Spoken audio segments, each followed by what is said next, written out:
नमस्ते मित्रों। मैं आज आप सबको सुनाने जा रहा हूँ अपनी ही लिखी हुई एक कहानी, जिसका शीर्षक है रिश्ते जीने की उम्मीद। तो लीजिए सुनिए एक कहानी। वैभव सर प्रातःकालीन सभा की ड्यूटी पूरी करके घर लौटकर दरवाजे पर लगी डोरबेल बजाई, किंतु 2 मिनट होने के बाद भी दरवाज़ा नहीं खुला। तो वैभव ने पुनः डोरबेल बजाया। तब सुनैना ने दरवाज़ा खोला। घर के अंदर आते ही इंदु दीदी को देखकर वैभव सर प्रसन्न हो जाते हैं। इंदु दीदी के चरण स्पर्श करते हुए वैभव सर चहक कर पूछ पड़ते हैं कि अरे दीदी, तू कब आई? मुझे तो आए अभी थोड़ी देर हुआ भाई, इंदु दीदी ने कहा। अच्छा, पहले बताई होती तो मैं स्टेशन से ही रिसीव कर लेता आपको, वैभव ने इंदु दीदी से कहा। इंदु दीदी कुछ बोल पाती कि इतने में जीजा जी भी पहुंच गए। उनके साथ में गुंजन भी हाथ में लाल रंग का गुब्बारा लिए फुदक रही थी। वैभव अपनी जीजा जी से गले मिलने के बाद गुंजन को गोद में उठाने के लिए हाथ बढ़ाए। गुंजन भी अपने मामा की गोद में जाने के लिए इंतज़ार कर रही थी। अपने मामा की गोद में पहुंचते ही उसने पूछा कि मामा जी, नवल भैया कहाँ है? गुंजन बेटा, वह तो स्कूल गया है, वैभव ने कहा। कल उसका जन्मदिन है, इसलिए हम लोग आज ही आ गए हैं। मम्मी उसके लिए नए नए कपड़े लाई है, मैं तो उसके लिए खिलौने लेकर आई हूँ, गुंजन ने कहा। अच्छा, वैभव ने मुस्कुराते हुए कहा। गुंजन के पापा भी गुंजन की बातों को बड़े प्यार से बैठे हुए सुन रहे थे, लेकिन सुनैना और इंदु दीदी को ना देखकर वैभव ने सुनैना को पुकारा। सुनैना, कहाँ हो? चाय बना रही हूँ जी, सुनैना ने जवाब दिया। दीदी कहाँ गई? वैभव ने फिर प्रश्न किया। दीदी भी यहीं है, सुनैना ने कहा। अच्छा ठीक है, जल्दी बना कर लाओ, वैभव सर इतना बोलकर गुंजन को गोद में लिए हुए जीजा जी से हालचाल पूछते हैं। थोड़ी देर में सुनैना चाय नाश्ता तैयार करके लाती है। जीजा जी, इंदु दीदी, गुंजन और वैभव बैठकर नाश्ता करना शुरू कर देते हैं, किंतु सुनैना खड़ी ही रही। वैभव ने कहा, अरे सुनैना, तुम भी नाश्ता करो, लेकिन सुनैना बगल मुँह करके शर्माने लगी। यह देखकर इंदु दीदी समझ गई कि सुनैना जीजा जी से शर्मा रही है, तो इंदु दीदी ने नाश्ते का प्लेट उठाकर सुनैना के साथ बगल वाले कमरे में नाश्ता करने चली गई। नाश्ता करने के बाद सब लोग टीवी देखने बैठ गए। 3 बजते ही वैभव सर अपनी बाइक लेकर नवल को स्कूल से लेने चले गए। करीब 15 मिनट बाद नवल को लेकर घर वापस आ गए। इंदु दीदी अपने भतीजे को देखकर प्रसन्न हो गई। गुंजन बोली, नवल भैया, मैं आपके लिए ढेर सारे खिलौने लाई हूँ, और फिर एक एक करके बैग से सभी खिलौने निकालने लगी। नवल खिलौनों को देखकर काफ़ी हर्षित हुआ। सुनैना ने नवल के हाथ पर और मुंह धुलकर उसे खाना दिया। नवल, तुम कल 4 साल के हो जाओगे, वैभव ने कहा। नवल काफ़ी उत्साहित हुआ और बोला, अच्छा पापा, इसका मतलब कल मेरा जन्मदिन है, इसलिए बुआ आई है, अब समझ में आया, सुनैना ने कहा। चलो इस बार गांव चलकर नवल का जन्मदिन मनाते हैं। यह सुनकर नवल और खुश हुआ। वैभव ने भी कहा, हाँ ज़रूर चलते हैं, सब अपने गांव में ही नवल का जन्मदिन मनाते हैं। सभी लोग देर शाम तक गांव आ जाते हैं। वैभव के बड़े भैया सबको देखकर बहुत खुश होते हैं। कुछ देर तक हालचाल होने के बाद वैभव की भाभी ने सबके लिए खाना परोसा। सब खाना खाकर जल्दी से सो गए, क्योंकि रात ज़्यादा हो गई थी। सुबह होते ही रोज़ की तरह आज भी तरुण सबसे पहले उठा। वह घर पर अपने चाचा चाची, बुआ, फूफा, नवल और गुंजन को देखकर आश्चर्यचकित रह गया। उसने वैभव को जगाते ही पूछा, चाचा जी आप कब आए? अंगड़ाई लेते हुए वैभव ने कहा, रात को आए बेटा, तुम सो गए थे उस समय तक। अच्छा, तरुण ने कहा। तरुण ने समय देखा तो सुबह के 5:55 हो रहे थे। उसने जल्दी से अपने रेडियो पर विविध भारती ट्यून किया। समाचारों के बाद वंदनवार कार्यक्रम में बजने वाले भक्ति गीतों ने पूरे वातावरण को भक्तिमय कर दिया।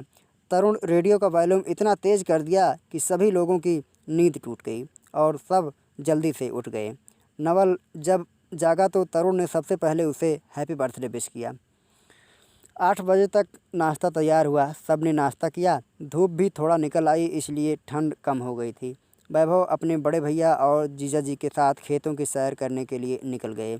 खेत में आलू, मटर, सरसों और चने के अलावा भी बड़े भैया फूलों की खेती करते हैं।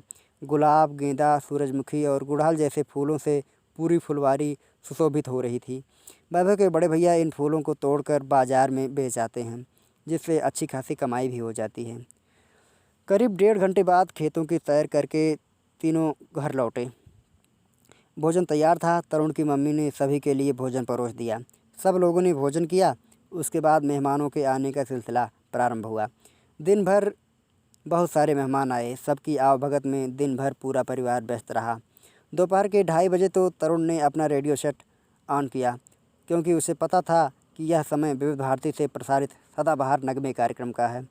रेडियो ऑन करते ही ममता सिंह की आवाज़ सुनाई दी। ममता सिंह ने कार्यक्रम की उद्घोषणा जरा इस अंदाज में किया। आप सुन रहे हैं विविध भारती। दोपहर के 2:30 हुए हैं। प्रस्तुत है सदाबहार नगमे कार्यक्रम। रेडियो का वॉल्यूम बढ़ा लीजिए, लेकिन ध्यान रहे पड़ोसियों को ना हो कोई एतराज़। उसके बाद महेंद्र कपूर की आवाज़ में गाना बजने लगा। अरे ओ शोख कलियों मुस्करा देना वो जब आए। पूरा परिवार बैठकर अच्छे अच्छे सदाबहार नगमों का लुत्फ़ उठा रहा था। सदाबहार नगमे के बाद 3 बजे से सखी सहेली कार्यक्रम का प्रसारण भी सबने सुना। इधर अतिथि कक्ष में कई मेहमान बैठे थे। तरुण के पापा और बड़े पापा मेहमानों से बात कर रहे थे। सखी सहेली कार्यक्रम सुनकर वैभव भी मेहमानों से दुआ सलाम की और हालचाल जाना। धीरे धीरे शाम हो गई। बड़ी धूमधाम से नवल का जन्मदिन मनाया गया। लोगों ने खूब डांस किया और खुशियाँ मनाई। अगले दिन इंदु दीदी को वापस लखनऊ जाना था, क्योंकि वह एक टीचर हैं, इसलिए वह ज़्यादा दिन तक यहाँ नहीं रुक सकती थीं। वैभव ने अपनी जीजाजी इंदु दीदी और गुंजन को रेलवे स्टेशन तक छोड़ा। वैभव जी घर आकर खाना खाए और निकल गए अपने बचपन के दोस्त समर वर्मा जी से मिलने। समर और वैभव बचपन से ही एक घनिष्ठ मित्र हैं और आज भी इनकी मित्रता पूरी तरह से कायम है। समर ने वैभव को बहुत सहायता दी थी। बचपन से इन दोनों ने इंटरमीडिएट तक एक ही कक्षा में साथ साथ पढ़ाई करते थे। समर के पिता की आकस्मिक मृत्यु ने समर के कंधों पर जिम्मेदारियों का बोझ सौंप गई। समर धनार्जन के लिए शहर में रहता और परीक्षा के समय घर आकर परीक्षा देकर वापस चला जाता था, लेकिन वैभव लगातार पढ़ने जाता था और ज़रूरी सूचनाएं फ़ोन करके समर को बता दिया करता था। जब दोनों इंटरमीडिएट में थे तभी वैभव के पिता का भी स्वर्गवास हो गया और उसके ऊपर भी जिम्मेदारियां आ पड़ी। परिवार की आर्थिक कमजोरी की वजह से दोनों ने भी अपनी पढ़ाई छोड़कर धन अर्जित करने के लिए शहर का रुख किया। इस बीच समर का मन पढ़ाई से टूट गया, किंतु वैभव का मन पढ़ाई करने के लिए ललचा रहा था। आखिरकार 2 वर्ष बाद वैभव स्नातक में एडमिशन ले ही लिया। उसने समर को भी एडमिशन लेने के लिए कहा, किंतु समर ने मना कर दिया। वैभव ग्रेजुएशन के बाद आगे की भी पढ़ाई जारी रखा। इधर समर की शादी हो गई। तब से समर गांव में ही रहकर खेती बाड़ी का काम करता है। आज 3 वर्ष बाद वैभव और समर दोनों मिल रहे थे। समर बोला, कितना अच्छा लगता था भाई, पहले जब हम लोग साथ पढ़ने जाते थे, कितना सुकून था उस समय। वैभव बोला, हाँ भाई, काश वो दिन वापस आ जाएं, लेकिन नहीं आएंगे। दोनों बात ही कर रहे थे कि वैभव की पत्नी ने उसे एक ज़रूरी काम है कहकर घर आने को कहा। तो वैभव समर से शाम को मिलने का वादा करके अपने घर पहुंच गया। घर पहुंचते ही सुनैना से पूछा कि क्या काम था सुनैना। तो वह गाजर के हलवे की प्लेट को थमाते हुए बोली, इसे खाने का काम था, जल्दी खाइए इसे। अरे वाह, बहुत खूब, चम्मच लाओ, अभी साफ़ कर देता हूँ। हलवा खाकर वैभव ने सुनैना की खूब तारीफ़ की। फिर सब लोग टीवी देखने में लग गए। शाम हुई तो वैभव अपने वादे के अनुसार समर से मिलने चल दिया। वैभव और समर दोनों काफ़ी दूर तक पैदल ही भ्रमण किए। भ्रमण करके दोनों अपने अपने घर चल दिए। अगले दिन वैभव को फिर रामपुर जाना था। सुबह खाना खाकर सुनैना, नवल और वैभव शहर जाने के लिए तैयार हो गए। तीनों ने सबसे विदा लिया और जल्द ही वापस लौटने का वादा किया। शहर पहुंचकर सब अपने अपने काम में फिर से व्यस्त हो गए। जब एक बार आकाशवाणी रामपुर ने अपने केंद्र पर एक सांस्कृतिक संगीत समारोह आयोजित किया, तो वैभव ने अपनी बहन मृदुला को समारोह में भाग लेने के लिए आमंत्रित किया। मृदुला की आवाज़ इतनी मृदुल है कि वह जब गाती है तो जैसे लगता है कि लता जी गा रही हैं। बचपन से मृदुला को गाने का शौक़ था, इसलिए इस क्षेत्र में आज वो इतना प्रसिद्ध हो पाई है। वैभव से उसकी पहचान फेसबुक के माध्यम से हुई थी। वैभव मृदुला की गायन प्रतिभा से इतना प्रभावित हुआ कि उसे बहन बोलना शुरू कर दिया। जवाब में मृदुला भी वैभव को बड़े प्यार से बड़े भैया कहकर संबोधित करने लगी। धीरे धीरे जान पहचान बढ़ी और एक दूसरे के घर आना जाना हुआ, जिससे फेसबुक से उत्पन्न इस रिश्ते को मूर्त रूप मिल सका। जितनी अच्छी मृदुला की आवाज़ है उतना ही अच्छा उसका व्यक्तित्व भी। मृदुला और उसके पति ने निश्चय किया कि वह अनाथ बच्चों को गोद लेकर उन्हें माँ बाप का प्यार देंगे। फलस्वरूप मृदुला और उसके पति ने सड़क पर घूमने वाले अनाथ बच्चों तथा अनाथालयों के कुछ बच्चों को गोद लिया। आज मृदुला सैकड़ों बच्चों को गोद लेकर उन्हें अपना नाम देते हुए पढ़ा लिखा कर कामयाब बनाने की कोशिश कर रही है। यह बात वैभव को भी बहुत अच्छी लगी। वैभव ने इस नेक काम के लिए मृदुला का हौसला बुलंद किया और यह भी कहा कि कभी मौका मिला तो मैं भी बेसहारा बच्चों को गोद लूँगा। धीरे धीरे वो दिन भी आ गया जब आकाशवाणी रामपुर में सांस्कृतिक संगीत समारोह का आयोजन होना था। कार्यक्रम का संचालन केंद्र की उद्घोषिका सुनैना के द्वारा हुआ। कार्यक्रम में कई दिग्गज कलाकारों ने अपनी प्रस्तुति दी। मृदुला भी एक अवधी लोकगीत के जरिए कार्यक्रम की गरिमा को बढ़ाया और अपनी मधुर आवाज़ से सभी का मन मोह लिया। कार्यक्रम समाप्त होने पर कार्यक्रम के आयोजक ने मृदुला और कई अन्य सफल प्रस्तुति देने वाले कलाकारों को सम्मानित भी किया। उसके बाद मृदुला ने वैभव भैया और सुनैना भाभी से विदा लिया। वैभव ने कहा कि फिर कभी कोई प्रोग्राम होगा तो तुम्हें बुलाएंगे। मृदुला ने कहा, बिल्कुल बुलाना भैया, मैं ज़रूर आऊँगी।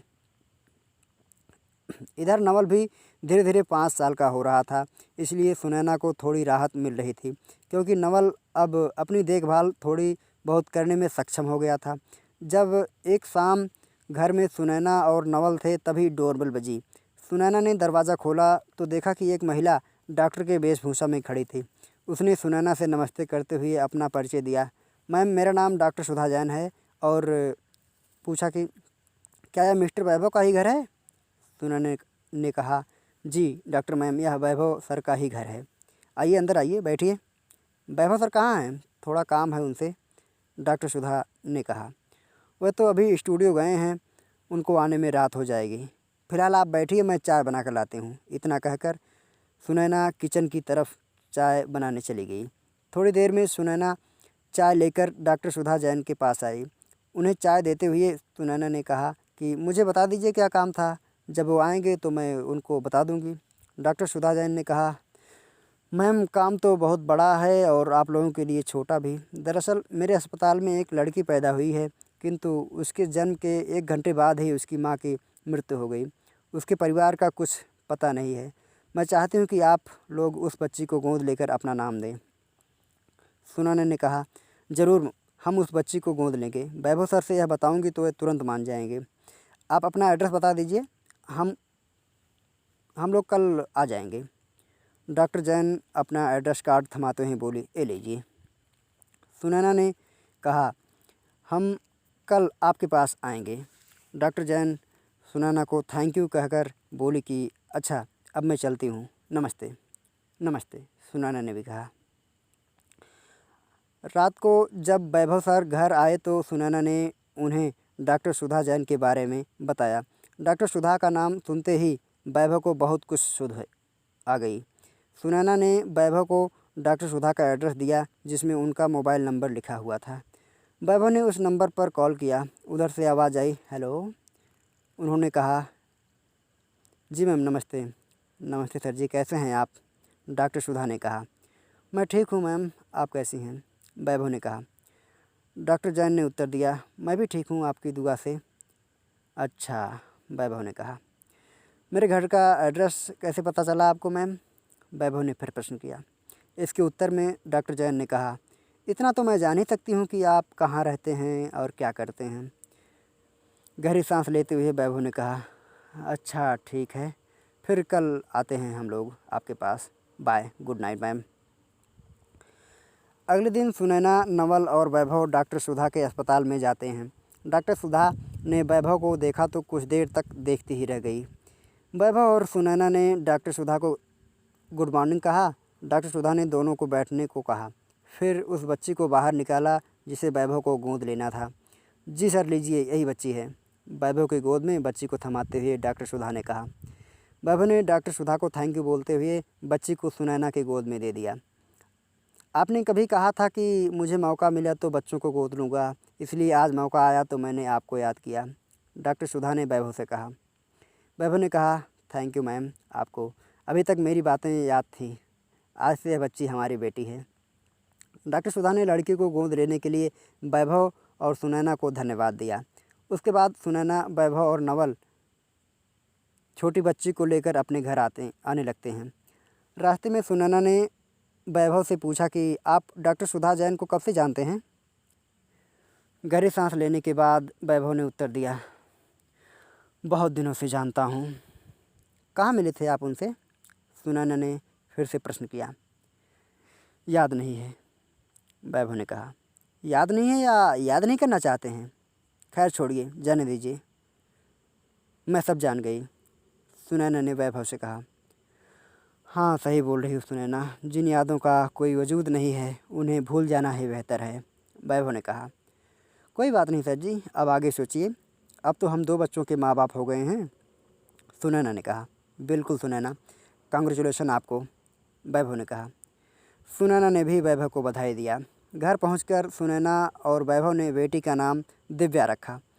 नवल भी बहन पाकर काफ़ी खुश था। वैभव ने कहा, सुनैना, मैं चाहता हूं कि जिन बच्चों को माँ बाप की ज़रूरत है, हम ऐसे बच्चों को अपना कर उन्हें माँ बाप का प्यार देंगे, उनको भी पढ़ा लिखा कर एक कामयाब व्यक्ति बनाएंगे।